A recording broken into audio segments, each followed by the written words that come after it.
we will going to see about generic process model of SDLC. उसमें जो generic process model में जो activities होती है, plan communication, planning, modelling, construction and deployment, तो वो जो एक्टिविटीज होती है उनके फ्लोज कैसे होते हैं जेनरिक प्रोसेस मॉडल में, वो हम देखने वाले हैं. ओके,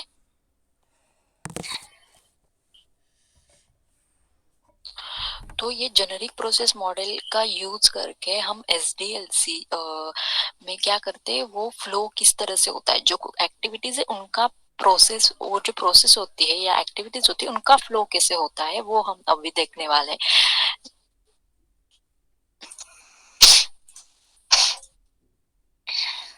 मैम, अभी तक आपने चैप्टर 1 के नोट्स अपडेट नहीं किए. हाँ, वो मैं आज करती हूँ आपको. Okay, okay ma'am. So generic process model of SDLC. अब इसमें जो जेनेरिक प्रोसेस मॉडल की एक्टिविटीज है, like communication, planning, modelling, construction and deployment, इस पे हमें फ्लोज, उसके फ्लोज कैसे होते हैं एसडीएलसी में, वो बताया गया है. तो देखो, पहला जो फ्लो है लीनियर प्रोसेस फ्लो. जो एक्टिविटीज डायग्राम दिखाई दे रहा है, my screen is visible? Yes ma'am. Okay, so this diagrams is visible to you? Yes ma'am. Yes ma'am. Okay, yes so ma'am. So यहाँ पे फेजेस दी गई है अलग अलग. Communication, planning, modelling, construction and deployment, the 5 phases are कैसे flow हो रहा है, लीनियर फ्लो हो रहा है. प्रोसेसेस का फ्लो कैसे है, पहले इसमें लीनियर एक ही लाइन में जो है वो प्रोसेसेस का फ्लो जो है वो हो रहा है. अब लीनियर प्रोसेस फ्लो कहाँ पे होता है हमारा, तो वैसे हम देखते जाएंगे. Then second one is iterative process flow. Iterative process flow,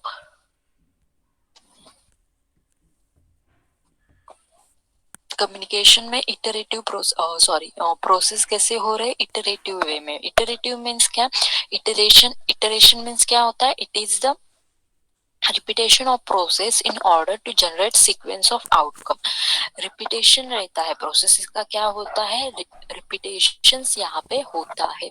अब ये इटरेशन प्रोसेस फ्लो कौन से मॉडल में यूज किया जाएगा, हमारा इटरेटिव मॉडल जो हम देखने वाले हैं, इटरेटिव मॉडल, उसमें ये इटरेशन प्रोसेस फ्लो जो है वो यूज होगा. इटरेशन हो रहा है मींस क्या, रिपीटेशन ऑफ प्रोसेस हो रहा है. अब कहाँ पे रिपीटेशन हो रहा है प्रोसेस का, सो देखो, कम्युनिकेशन से प्लानिंग को फ्लो हो रहा है, बट प्लानिंग में अगर कुछ कस्टमर क्या करता है, प्लानिंग हो गया प्रोजेक्ट का, उसके बाद अगर उनको कोई और रिक्वायरमेंट चाहिए होती है, उनके प्रोजेक्ट में अगर कोई और रिक्वायरमेंट चाहिए होती है, तो फिर से प्लानिंग से फिर से कौन से फेज में जाता है, वो कम्युनिकेशन फेज में जाता है. ओके, अब कंस्ट्रक्शन एक मॉडलिंग फेज में भी इटरेशन है, तो मॉडलिंग फेज का मॉडलिंग फेज में ही इटरेशन होगा. अब कंस्ट्रक्शन फेज, कंस्ट्रक्शन मीन्स क्या करते हैं हम वहां पे, डिजाइन एंड टेस्टिंग करते हैं. ओके, डिजाइन एंड टेस्टिंग करते. अब डिजाइन एंड टेस्टिंग में अगर कुछ एरर आता है प्रोजेक्ट में, तो वहां से फिर कम्युनिकेशन में जाता है, वो एरर किस तरह से सॉल्व होगा, या अगर कोई बड़ा प्रॉब्लम है तो फिर से कम्युनिकेशन में जाएगा प्रोसेस, फिर से वहां प्लानिंग में जाएगा, और फिर से मॉडलिंग, फिर से कंस्ट्रक्शन. ऐसे क्या होता है, प्रोसेस का रिपीटेशन जहाँ पे होता है उसे इटरेटिव प्रोसेस फ्लो हम बोलते हैं. ओके, अब इटरेटिव प्रोसेस फ्लो जो है वो इटरेटिव मॉडल में हम यूज करेंगे. फिर इटरेटिव मॉडल हम क्यों यूज करते हैं, कहाँ पे वो यूज होता है, उसके एडवांटेजेस डिसएडवांटेजेस क्या है, वो सब हम देखने वाले हैं. Then the next process is evolutionary process flow. Evolutionary process flow क्या है, उसमें एक सर्कल में, एक सर्कुलर मोशन में जो है प्रोसेस जो है वो हमारी फ्लो होती है. कम्युनिकेशन से स्टार्ट होगा, कम्युनिकेशन में हम क्या देंगे, वहां पे इनपुट देंगे. अब कम्युनिकेशन से planning, then modelling, then construction, then deployment. Deployment से क्या आउटकम हमें वहां पे मिलेगा. Okay, then fourth one is fourth one is parallel process flow. Parallel process flow में क्या है, एक पैरेलल वे में वहां पे प्रोसेसेस जो है वो वर्क होती है। ओके, सो ये जो प्रोसेस फ्लो है ये हम अलग अलग मॉडल में जो है वो यूज करने वाले हैं। Okay, now advantages of generic process model. Advantages of generic process model क्या है? फर्स्ट एडवांटेज है enable effective communication. Generic process model का यूज करके हम इफेक्टिव कम्युनिकेशन वहां पे कर सकते हैं। किससे करते हैं हम communication? Communication is happening between developer team and customer. Okay, जो टीम होती है, डेवलपर्स टीम या बिजनेस एनालिस्ट, वो जो पूरी टीम होती है किसी ऑर्गेनाइजेशन की, उसके बीच में, और जो स्टैक होल्डर्स रहते हैं या उनको हम कस्टमर्स बोलते हैं, उनके बीच में एक इफेक्टिव कम्युनिकेशन वहां पे होता है। Then facilitates process reuse. Process generic process model का यूज करके हम क्या कर सकते हैं? प्रोसेसेस जो है वो रीयूज कर सकते हैं। Then effective, generic process model के जो प्रोसेस या जो एक्टिविटीज है वो एक इफेक्टिव मैनर में हम क्या कर सकते हैं? यूज कर सकते हैं। पहले कम्युनिकेशन होता है, फिर प्लानिंग होता है, फिर मॉडलिंग, फिर कंस्ट्रक्शन, फिर डिप्लॉयमेंट। तो एक इफेक्टिव वे में वहां जेनेरिक प्रोसेस मॉडल जो है हम यूज कर सकते हैं। Then fourth is facilitates process management. Process management हम इफेक्टिवली वहां पे यूज कर सकते हैं। क्या? देखो, हर एक प्रोसेस का फ्लो जो है एक इफेक्टिव वे में हो सकता है, उस तरह से वो एक्टिविटीज या प्रोसेसेस जो है हम मैनेज कर सकते हैं वहां पे। Okay, types of SDLC process model. अब SDLC life cycle process model के दो टाइप है, descriptive process model and perspective process model. What is descriptive and perspective? Now okay, got it student? और जेनेरिक प्रोसेस मॉडल समझ में आया,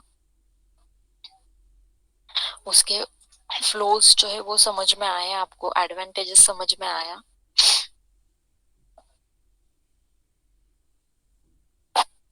yes और no? Are you getting? Yes. Okay, now descriptive process model क्या होता है? A descriptive process model describes the history of how a particular software system was developed. Descriptive process model क्या करता है? हिस्ट्री बताता है पर्टिकुलर सॉफ्टवेयर सिस्टम की, वो किस तरह से डिजाइन डेवलप किया गया है। Okay, what is descriptive process model? Describe the history of a particular software system was developed. Particular software system किस तरह से डेवलप किया गया है उसका हिस्ट्री जो मॉडल डिस्क्राइब करता है उसे हम डिस्क्रिप्टिव प्रोसेस मॉडल बोलते हैं। Okay, a descriptive process model is defined as a model that describe what to do according to a certain software process।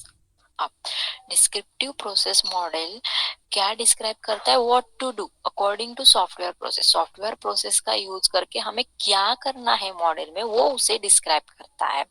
Okay, a descriptive process model may be used as the basic for understanding and improving software development process or for building perspective model। अब descriptive process model क्यों use करते हैं? May be use as a basic understanding, basic software development process की basic understanding और improving software development process के लिए descriptive process model जो है हम यूज करते हैं। या फिर जो पर्सपेक्टिव मॉडल्स हम बनाने वाले हैं उसका बेसिक अंडरस्टैंडिंग जो है हमें डिस्क्रिप्टिव प्रोसेस मॉडल से मिलता है। Got it? समझ में आया डिस्क्रिप्टिव प्रोसेस मॉडल क्या है? Yes. Okay, the following framework activities are carried out irrespective of the process model chosen by the organization। अब जो फ्रेमवर्क की एक्टिविटीज थी वो हमें चूज करनी पड़ती है, चूज करते हैं ऑर्गेनाइजेशन, उनका प्रोसेस मॉडल किस तरह से वो डेवलप करने वाले उस हिसाब से वो चूज करते हैं। फर्स्ट क्या होता है? Communication, then planning, modelling, construction and deployment. Okay, the name perspective is given because the model a set of activities, actions, tasks, quality assurances and change the mechanism for every project। अब perspective process model क्यों नाम दिया गया है? जो set of activities है model की, जो एक्शंस हम लेने वाले हैं, जो टास्क और क्वालिटी अश्योरेंसेस हम करने वाले हैं, and the change the mechanism for every project. ये क्या होता है? हर एक प्रोजेक्ट में उसका मैकेनिज्म जो है वो चेंज होता है, इसके लिए उसे क्या बोला गया? प्रस्पेक्टिव प्रोसेस मॉडल वहां पे बोला गया। There are 3 types of perspective process model. They are, अब 3 टाइप के प्रोसेस प्रस्पेक्टिव प्रोसेस मॉडल होते हैं। पहला होता है वाटरफॉल मॉडल, पहला होता है आपका waterfall model, second one is incremental process model, and third one is your red, rapid action development model उसे बोला जाता है। ओके, सो सबसे पहला पर्सपेक्टिव प्रोसेस मॉडल जो है वाटरफॉल मॉडल, वो हम अब देखने वाले हैं। ओके, वाटरफॉल मॉडल का डायग्राम जो है वो याद कर लो। अगर आपके एग्जाम ऑनलाइन हुए तो आपको क्वेश्चन आ सकता है, describe waterfall model with the help of diagram. तो ये डायग्राम जो है आपको क्या करना है, याद रखना है। स्क्रीनशॉट ले सकते हो आप इसका। ओके, अब वाटरफॉल मॉडल जो है उसमें 6 फेजेस होती है और किस किस मॉडल में 7 दिया होता है। अब बुक के हिसाब से, अगर आप बुक लेते हो तो बुक के हिसाब से जो डायग्राम है वो चेंज हो सकती है। नेट पे अगर देखो अलग अलग वेबसाइट पे, कहीं पे 7 फेजेस होगी, कहीं पे 6 फेजेस होगी। ओके, तो नो वरीज। ओके, वहां पे क्या होगा, जो इम्प्लीमेंटेशन फेज है वहां पे उन्होंने कोडिंग का एक अलग डाला होगा, प्लानिंग का एक फेज उसके अकॉर्डिंग डाला होगा। ओके, सो ये जो वाटरफॉल मॉडल है इसमें कितना फेजेस है या कितने स्टेजेस है, आपकी 6 स्टेजेस। सीक्वेंस वाइज ये स्टेजेस आपको याद रखना है, ऊपर नीचे सीक्वेंस नहीं होना चाहिए। ओके, पहला फेज है requirement analysis, second phase is system design, third is implementation, fourth one is testing, fifth is system deployment, and fifth is system maintenance. Okay, अब अगर आप नेट से पढ़ रहे हो तो नेट पर क्या किया होगा, सिस्टम डिजाइन से पहले एक एक्स्ट्रा फेज ऐड किया होगा, प्लानिंग उन्होंने किया होगा, कहीं कहीं इसमें प्लानिंग दिया होता है। ओके, अब वाटरफॉल मॉडल जो है उसका पहला फेज क्या है हमारा, requirements analysis and specification phase. Same as the SDLC model, SDLC model में जिससे रिक्वायरमेंट एनालिसिस था ना, वैसे ही यहाँ पे भी है। The main of this phase is to understand the exact requirement of the customer and to document them properly. Requirement analysis phase का main aim क्या होता है, to understand exact requirement of the customer, customer की exact requirement क्या है और उस हिसाब से वो रिक्वायरमेंट का एनालिसिस करके उनको प्रॉपर डॉक्यूमेंट करना। This is the main aim of the requirement analysis and specification phase. Okay, both the customer and the software developer work together so as to document all the functions। अब इस phase में customer end developer जो होते हैं वो एक साथ काम करते हैं। क्यों, क्योंकि डॉक्यूमेंट जो है उनको बनाना पड़ता है। तो डॉक्यूमेंट में वो क्या क्या होता है, functions, performance and interfacing requirement of the software. Software की functional requirement, performance and interfacing requirement जो होती है वो डॉक्यूमेंट में वो लोग डालते हैं। Okay, it describe the what of the system to be produce and not how. अब इसमें क्या डिस्क्राइब किया जाता है, सिस्टम क्या प्रोड्यूस करने वाला है और किस तरह से उसको नहीं प्रोड्यूस करना है। Okay, in this phase a large document called software requirement specification. अब इस फेज में अगर बहुत बड़ा लार्ज डॉक्यूमेंट बनता है तो उसे सॉफ्टवेयर रिक्वायरमेंट स्पेसिफिकेशन एसआरएस बोला जाता है। Document is created which contain a detail description of what the system will do in the common language.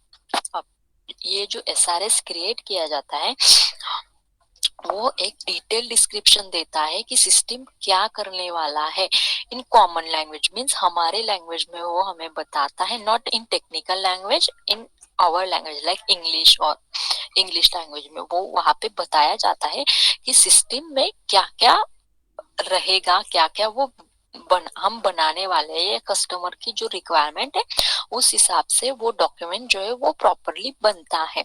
Okay, got it, first phase. Yes ma'am.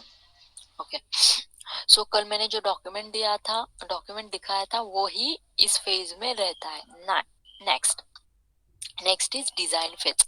This phase aims to transfer the requirements gathering in the SSR into a suitable form which permits further coding in a programming language. अब design phase में क्या होता है, जो हमने requirement gather किया है और जो SRS में हमने डाला है उस हिसाब से एक कोडिंग जो है which permit further coding in programming language, उसमें क्या होता है कोडिंग। अब अगर हम उस फेज में करने वाले तो वो हम वहां पे फ्लो चार्ट्स बनाएंगे, अल्गोरिदम्स बनाएंगे, डीएफडी बनाएंगे, तो वो सब डिजाइन फेज में हम करते हैं। तो फिर उससे क्या होता है प्रोग्रामिंग जब हम करते हैं तो हमें इजी जाता है, वो फ्लो चार्ट से हमें अल्गोरिदम से हमें समझ में आता है कि किस तरह से हमारा डेटा फ्लो होगा। It defines overall software architecture together with high level and detail design. अब इस डिजाइन फेज में क्या होता है, एक ओवरऑल सॉफ्टवेयर आर्किटेक्चर जो है high level architecture and detail design हमें मिलती है। All this work is documented as a software design document. अब ये पूरा वर्क जो है इसे हम सॉफ्टवेयर डिजाइन डॉक्यूमेंट जो है वो बोल सकते हैं या उसमें हम वो करते हैं। Then third phase is implementation and unit testing. Okay, just wait a minute.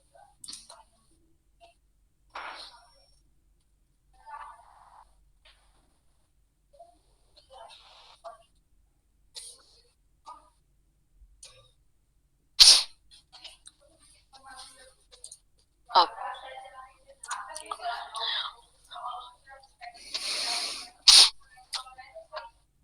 now third phase is और इम्प्लीमेंटेशन फेज। ओके, और यूनिट टेस्ट, इसमें हमने थर्ड और फोर्थ फेज जो है वो यहाँ पे कंबाइन किया। During this phase design is implemented in the design is implemented. अब इस फेज में क्या होता है, जो हमने डिजाइन किया उसको हम एक्चुअल कोडिंग में इम्प्लीमेंट करते हैं। If the SDD is complete the implementation और कोडिंग फेज प्रोसीड स्मूथली।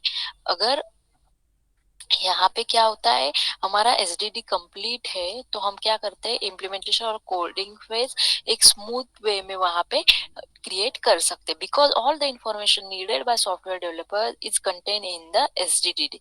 अब सॉरी, अब यहाँ पे एसडीडी में अगर हमने पूरा डिटेल डिजाइन किया है तो सॉफ्टवेयर डेवलपर क्या करता है वहां से वो एसडीडी से इंफॉर्मेशन उठाता है और एक्चुअल कोडिंग स्टार्ट करता है। Okay, during testing the code is थ्रूली examined and modified. अब टेस्टिंग के वक्त कोड क्या करते हैं हम एग्जामाइन करते हैं और अगर उसमें कुछ एरर्स है या कुछ मॉडिफिकेशन चाहिए तो वो हम वहां पे करते हैं। Small module are tested in isolation initially.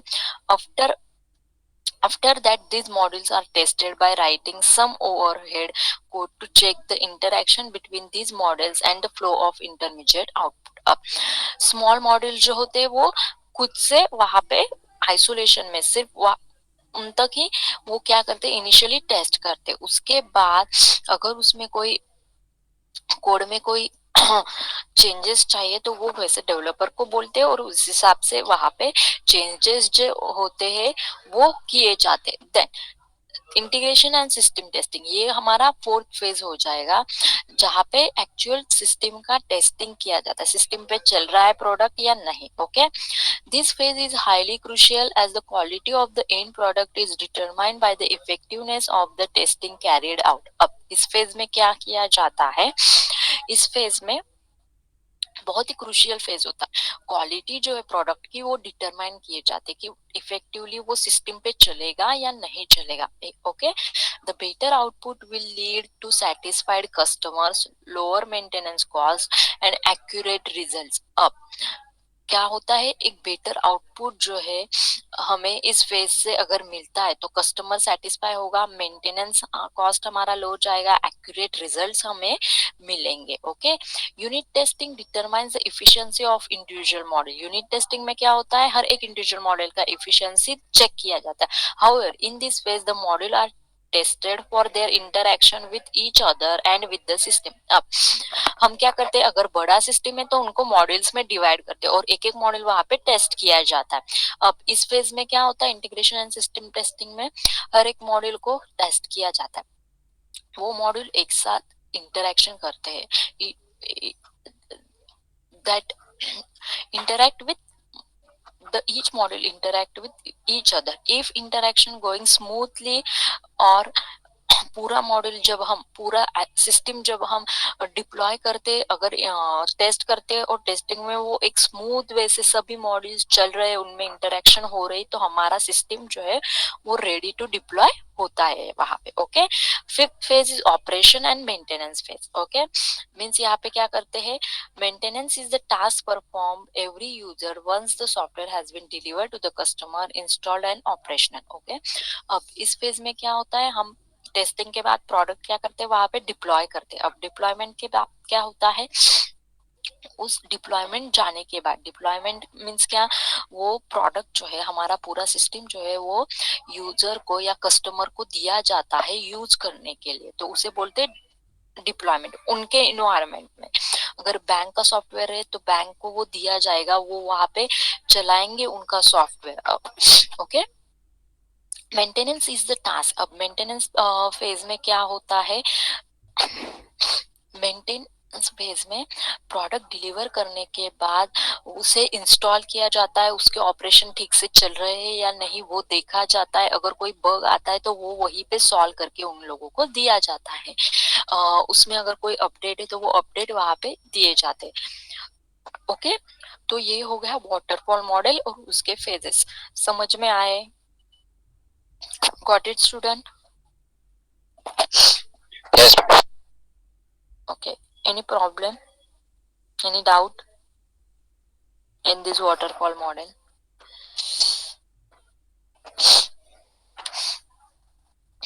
No one? Okay. Now, yes, किसी को कोई डाउट है? No, ma'am. Okay. Now, when to use SDLC waterfall model? Waterfall model का यूज कब किया जाता है? Some circumstances where the use of the waterfall model is most suited. अब ऐसे कुछ कंडीशंस होते हैं या सर्कमस्टेंसेस आते हैं, सिचुएशंस आती है जहाँ पे वाटरफॉल मॉडल सूट करता है। First, when the requirements are constant and not change regularly. अब मीन्स क्या, रिक्वायरमेंट जो है, एक बार रिक्वायरमेंट दे दी तो वो एंड तक रिक्वायरमेंट जो है वो कभी चेंज नहीं होगी।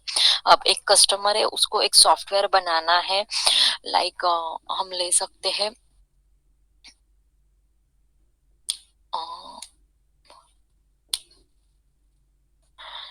लाइक स्टूडेंट मैनेजमेंट सिस्टम अगर हम लेते हैं, या दूसरा कोई स्कूल मैनेजमेंट सिस्टम का अगर हमने प्रोजेक्ट लिया है, तो वहां पे क्या है, स्कूल का एक फिक्स रहता है एडमिशन प्रोसेस किस तरह से होगा, वो क्या रहता है, एक वो जो रिक्वायरमेंट है एडमिशन प्रोसेस का, वो एक कांस्टेंट रिक्वायरमेंट रहता है। ओके, फिर वो बाद में एडमिशन, उसके बाद एग्जाम वगैरह, तो वो क्या रहेगा, एक कांस्टेंट वे में रिक्वायरमेंट जो है वो रहेंगे, वो कभी चेंज होगी क्या?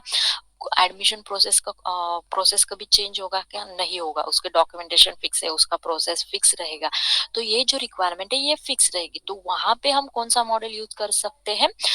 वाटरफॉल मॉडल वहां पे हम यूज कर सकते हैं। ओके, और प्रोजेक्ट इज शॉर्ट, प्रोजेक्ट छोटा सा हो, शॉर्ट टर्म प्रोजेक्ट हो, तो वहां पे हम वाटरफॉल मॉडल जो है वो यूज कर सकते हैं। द सिचुएशन इज काम, सिचुएशन अगर शांत है तो वहां पे हम वाटरफॉल मॉडल यूज करते हैं। Where the tools and technology use is consistent and is not changing. अब जो टूल्स एंड टेक्नोलॉजीज हम यूज करने वाले हैं वो कंसिस्टेंट है, वो कभी चेंज नहीं होने वाली, तो वहां पे वाटरफॉल मॉडल जो है वो हम यूज करते हैं। When resources are well prepared and are available to use. अब जो भी रिसोर्सेस यूज करने वाले हैं मॉडल को, वो वेल प्रिपेयर्ड है एंड कभी भी यूज करने के लिए अवेलेबल है, तब हम वाटरफॉल मॉडल जो है वो यूज करते हैं। Okay, got it? When to use waterfall model?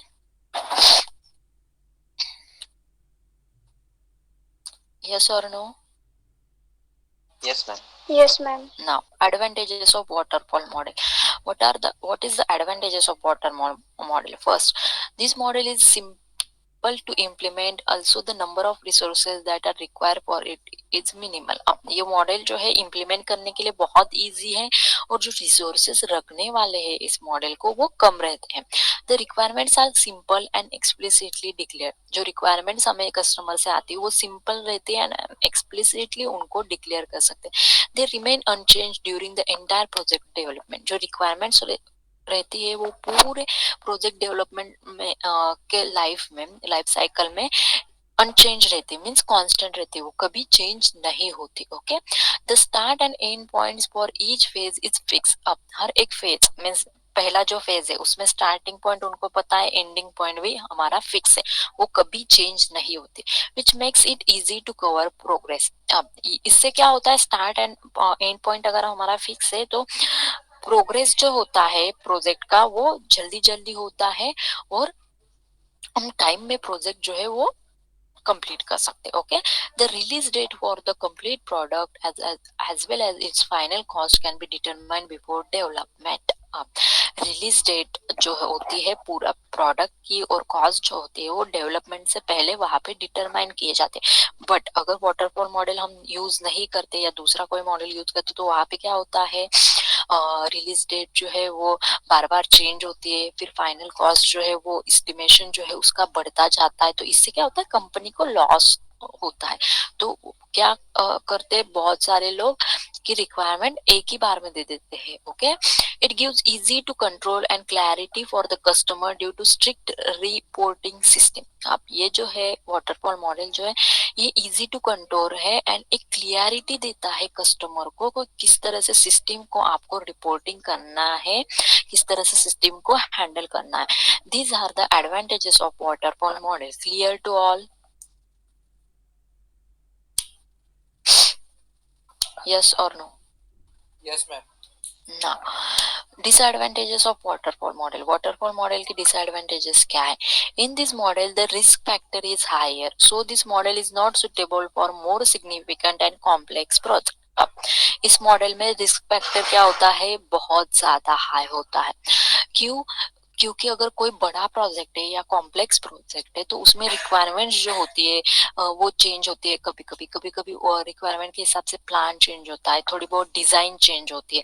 तो this waterfall model is not for a complex projects. Okay, this model can not accept the changes in requirement during development. अगर customer आया उसको कोई जब development phase चल रहा है और कस्टमर आया, उसकी रिक्वायरमेंट कुछ तो भी है कि मुझे कुछ नया इन्वेंटिव चाहिए मेरे प्रोजेक्ट में, तो उस टाइम पे वाटरफॉल मॉडल में हम चेंज रिक्वायरमेंट में चेंज नहीं कर सकते, डेवलपमेंट में चेंज नहीं कर सकते. ओके, क्यों? क्योंकि उनका प्लान पूरा फिक्स हो चुका है, वो वहां से बैकआउट मीन्स फिर से स्टार्ट नहीं कर सकते. Okay, it becomes tough to go back to the phase. अब इसमें क्या होता है कि फेज में फिर से जाना it's tough. For example, if the application has now shifted to the coding phase and there is change in requirement, it becomes tough to go back and change it. जैसे मैंने पहले पॉइंट में बताया कि अगर रिक्वायरमेंट आ गई और हमारा प्रोजेक्ट कोडिंग फेज में है तो वहां से फिर से हमें रिक्वायरमेंट फेज में जाना it's not easy, it's very tough. Okay, since the testing done at a later stage, it does not allow identifying the challenges and risk in the earlier phase, so the risk reduction strategy is difficult to prepare. अब जैसे मैंने बताया इस phase में testing जो है वो testing phase में होती है. ओके, तो इससे क्या हो जाता है, क्या हमें क्या चैलेंजेस आने वाले हैं जब हम प्रोजेक्ट बनाएंगे या कौन सी रिस्क है, ये हम पहले अर्ली फेजेस में लाइक डेवलपमेंट में या डिजाइन फेज में हम वो चेंजेस जो है वो आइडेंटिफाई नहीं कर सकते. इससे क्या हो जाता है, रिस्क रिडक्शन स्ट्रैटेजी जो है वो बनाना बहुत डिफिकल्ट हो जाता है. कई मॉडल्स में क्या होता है, उनको डिजाइन फेज या डेवलपमेंट फेज में ही पता चल जाता है कि हमें इस स्टेज में जो है वो रिस्क आ सकते हैं, चैलेंजेस आ सकते हैं, तो वो उस हिसाब से प्लान्स जो है वो बना के रखते हैं कि किस तरह से ये रिस्क या चैलेंजेस हम हैंडल कर सकते हैं या उनको हम कम कर सकते हैं। बट वाटरफॉल मॉडल में वैसे नहीं होता, अर्ली फेजेस में जो है वो चैलेंजेस एंड रिस्क जो है वो आइडेंटिफाई नहीं कर सकते। तो these are the disadvantages of waterfall model. Got it?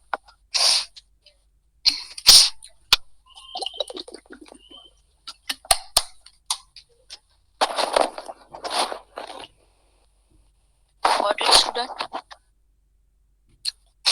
तो अब हम नेक्स्ट फेज को, नेक्स्ट मॉडल को मूव करें। Waterfall model is clear to all? सबको वाटरफॉल मॉडल समझ में आया है? Yes. Okay. Yes, ma'am.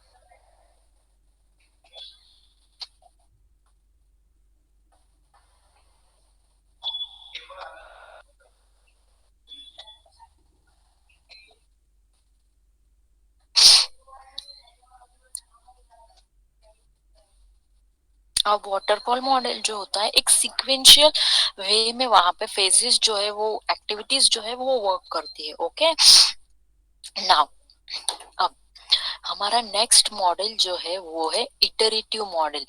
Perspective model के 3 टाइप मैंने बताए थे आपको, कौन से थे पर्सपेक्टिव मॉडल के? The waterfall model, increment model and red model. अब इटरेटिव मॉडल ये क्या होता है, हम देखते हैं। In this model, you can start with some of the software specification and develop the first version of the software. After the first version, if there is a need to change the software, then a new version of the software is created with a new iteration. Every release of the iterative model finishes in an exact and fixed period that is called iteration. अब iteration model में क्या होता है?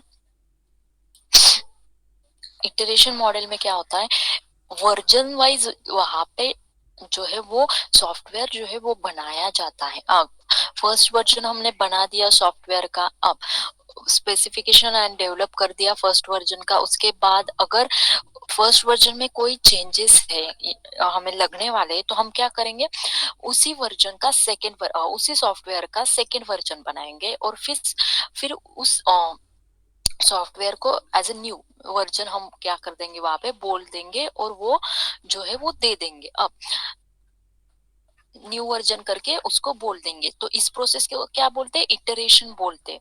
तो जब भी हम release देते हैं, every release of the iterative model finishes in exact and fixed period, that is called iteration। अब ये जो इटरेशन मॉडल है, इसका रिलीज जब हम देते हैं इटरेटिव मॉडल का, वो एक एग्जैक्ट एंड फिक्स पीरियड में हमको देना ही पड़ता है, तो उसे क्या बोलते हैं, इटरेशन बोलते हैं। अब देखो, the iterative model allows the accessing earlier phases in which the variation made respectively. The final output of the project renewed at the end of the software development life cycle process। iterative model में क्या कर सकते हैं हम, earlier phases जो है वो access कर सकते हैं। अब वहां पे हम क्या करेंगे, अर्ली फेजेस एक्सेस कर सकते हैं, और जब भी हम लास्ट फेज को जाते हैं तो अगर हमें कोई वेरिएशन चाहिए होता है तो हम क्या करते हैं, न्यू इटरेशन फिर से क्रिएट करते हैं, और ऐसा तब तक करते हैं जब तक फाइनल आउटकम हमें, फाइनल प्रोडक्ट हमें जब तक नहीं मिल जाता तब तक हम करते हैं। तो देखो, आप इटरेशन करते मीन्स क्या, ये फर्स्ट वर्जन बनाया हमने SDLC के, जो भी फेजेस है, प्रोसेसेस है, वो यूज करके हमने क्या बनाया, पहला वर्जन बनाया। ओके, अब जब वो रिव्यू में जाएगा, मीन्स क्या, मेंटेनेंस में जाएगा, तो वहां पे क्या होता है, हमें फीडबैक मिलता है ओके कस्टमर से। तो वो अगर उसे कोई अपडेशन चाहिए होता है तो हम क्या करेंगे, फिर से रिक्वायरमेंट एंड एनालिसिस नहीं करेंगे, वहां पे डिजाइन फेज में ही वहां पे उनकी रिक्वायरमेंट्स लेके चेंजेस करना शुरू कर देंगे, फिर टेस्टिंग करेंगे, फिर इम्प्लीमेंटेशन करेंगे, फिर रिव्यू करेंगे। ओके, उसके बाद वो हो गया, उसका रिलीज दे दिया। अगर फिर से वो रिव्यू में अगर कुछ आया तो फिर से हम डिजाइन टेस्टिंग इम्प्लीमेंटेशन करेंगे, फिर से रिव्यू लेंगे। अब रिव्यू मिल गया क्या कि अब प्रोडक्ट जो है हमारा हमें एग्जैक्ट आउटपुट दे रहा है या हमारी रिक्वायरमेंट्स यहाँ पे सेटिस्फाई हो रहे हैं, ऐसे कस्टमर ने रिव्यू दे दिया, फिर हम क्या करेंगे, फाइनली उसे डिप्लॉय करेंगे और फिर क्या करेंगे, वहां पे मेंटेन करेंगे। तो ये हो गया इटरेटिव मॉडल हमारा। डायग्राम आपको क्या करना है, ध्यान में रखना है, इटरेटिव मॉडल का पूछ सकते हैं एग्जाम में। ओके, डायग्राम क्या कर सकते हैं, वहां पे पूछ सकते हैं इटरेशन का ना। When we use iterative model कब यूज किया जाता है, when requirements are defined clearly and easy to understand. जब रिक्वायरमेंट्स क्लियरली डिफाइन किए गए हो और इजी टू अंडरस्टैंड हो। Okay, when the software application is large, जब बहुत बड़ा सॉफ्टवेयर एप्लीकेशन होता है तब इटरेशन मॉडल जो है वो यूज होता है। लाइक अगर बैंकिंग सॉफ्टवेयर बनाना है हमें, बैंकिंग सॉफ्टवेयर का अगर हम एग्जांपल लेते हैं तो बैंकिंग सॉफ्टवेयर में बहुत सारे मॉड्यूल्स, छोटे छोटे मॉड्यूल आते हैं। कलेक्शन मॉड्यूल आएगा, लोन मैनेजमेंट मॉड्यूल आएगा, फिर और कौन से मॉड्यूल आ सकते हैं बैंकिंग सॉफ्टवेयर में, कोई बता सकता है? ओके, कोई बता सकता है आपके हिसाब से कौन से मॉड्यूल आ सकते हैं बैंकिंग सॉफ्टवेयर में? दो तो मैंने बता दिए, लोन मैनेजमेंट आ सकता है, कलेक्शन आ सकता है, और कौन से आ सकते हैं? Details of customer. Yes, but credit card का वगैरह वो जो होते, क्रेडिट कार्ड, डेबिट कार्ड, उनका एक मॉड्यूल आ सकता है। तो नेट बैंकिंग का एक मॉड्यूल, तो ऐसे बैंकिंग का जो प्रोजेक्ट रहता है वो बहुत बड़ा रहता है। UPI section.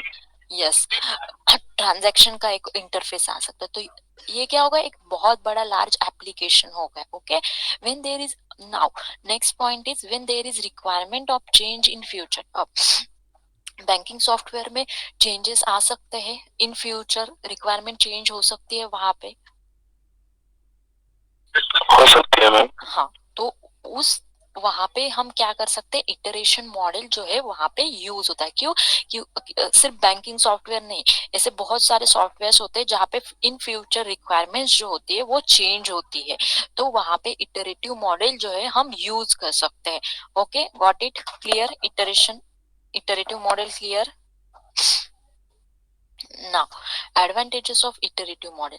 Testing and debugging during small iteration is easy. जब हम मॉडल स्मॉल इटरेशंस में बनाते हैं, या वो इटरेशन जब हम टेस्टिंग और डिबग करते हैं तो वो बहुत इजी हो जाता है। Then second point is a parallel development can plan.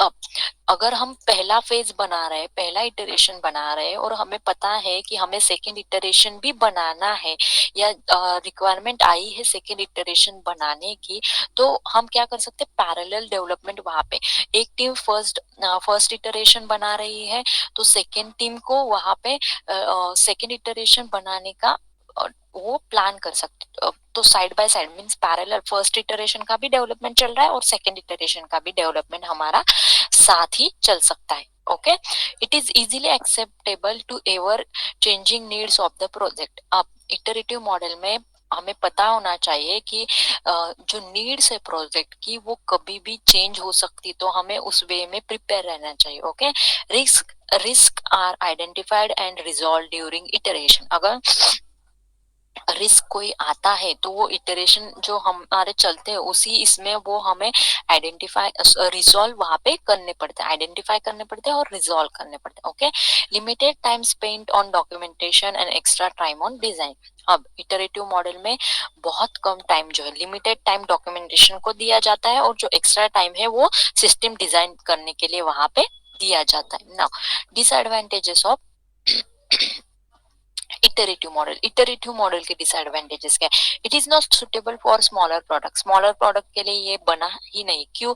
क्योंकि अगर स्मॉल प्रोडक्ट है और उसमें हम इटरेटिव मॉडल इटरेशन बनाते गए तो हमारा क्या जाएगा, वहां पे टाइम जाएगा। ओके, हमारे रिसोर्सेज रिसोर्सेज का टाइम वेस्ट होगा, रिसोर्सेज मीन्स क्या, जो टीम्स है उनका टाइम वेस्ट होगा। ओके, मोर रिसोर्सेज में भी रिक्वायर, इटरेटिव मॉडल में बहुत से रिसोर्सेज जो है वो लगते हैं। लाइक अगर एक टीम पहला इटरेशन बना रही है तो दूसरा पूरा टीम, होल टीम जो है वो दूसरा इटरेशन बनाएंगे। तो इसके लिए क्या हो जाएगा, पूरा एक टीम जो होता है लाइक डेवलपर, टेस्टर, एनालिस्ट जो भी है, वो पूरा रिसोर्सेज जो है वो बहुत सारा लगता है। Design can be change again and again because of imperfect requirement. जो डिजाइन रहता है सिस्टम का वो बार बार चेंज होता है। क्यों? क्योंकि रिक्वायरमेंट क्लियर नहीं होती। हर बार कोई नया रिक्वायरमेंट आता है, उस हिसाब से फिर से डिजाइन करना पड़ता है। Okay, requirement changes can cause over budget. Requirement अगर बार बार चेंजेस हो रहे तो बजट जो है हमारा बाहर जाता है, ओवर बजट हो जाता है प्रोजेक्ट बाहर। Project completion date not confirm because of changing requirement. Project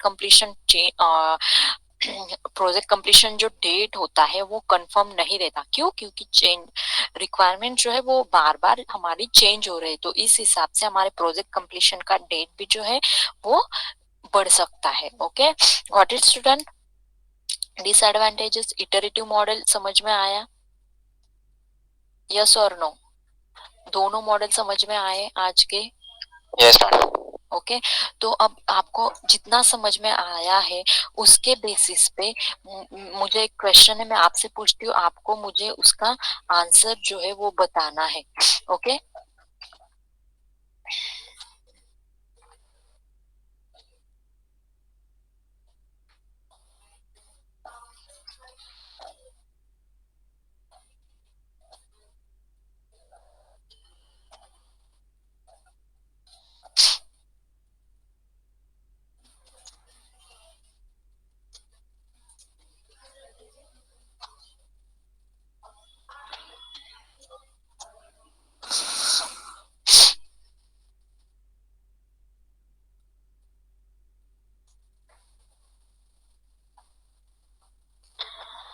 अब मुझे कोई वाटरफॉल मॉडल और इटरेटिव मॉडल का डिफरेंस बता सकता है? क्या मेन डिफरेंस हो सकता है?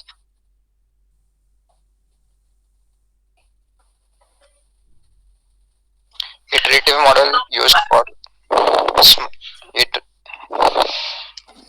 Hello. हाँ बोलो। Iterative model is used for large project हाँ, और and that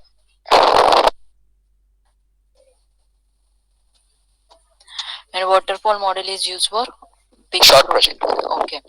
और इटरेटिव वाटरफॉल मॉडल में क्या कर सकते हैं हम, जो रिस्क है या जो चैलेंजेस है हम अर्ली फेज में डिटेक्ट नहीं कर सकते, बट इटरेटिव मॉडल में क्या होता है, जो चेंजेस आ रहे हैं प्रोजेक्ट में या जो चैलेंजेस आ रहे हैं, हम वो इटरेशन के दौरान जो इटरेशंस होते हैं प्रोजेक्ट के या मॉडल के, उसमें हम उनको आइडेंटिफाई भी कर सकते हैं और रिजॉल्व भी कर सकते हैं।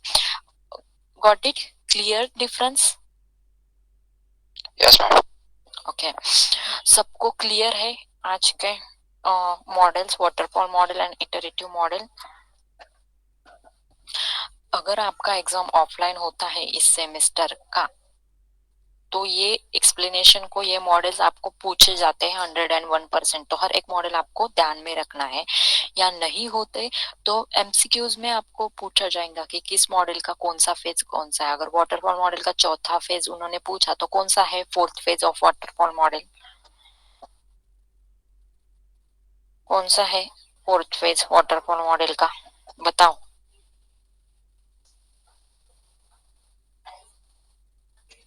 System test.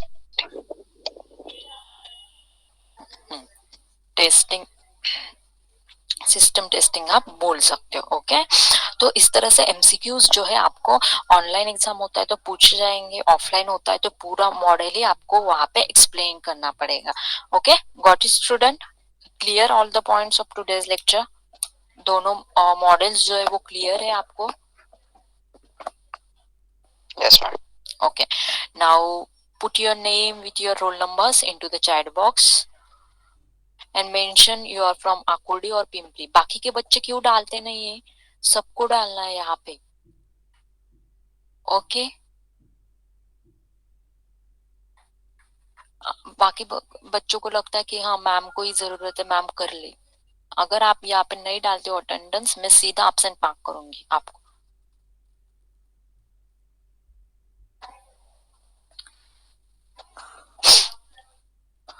No one is from Akurdi. Akurdi का एक भी बच्चा नहीं है आज लेक्चर में।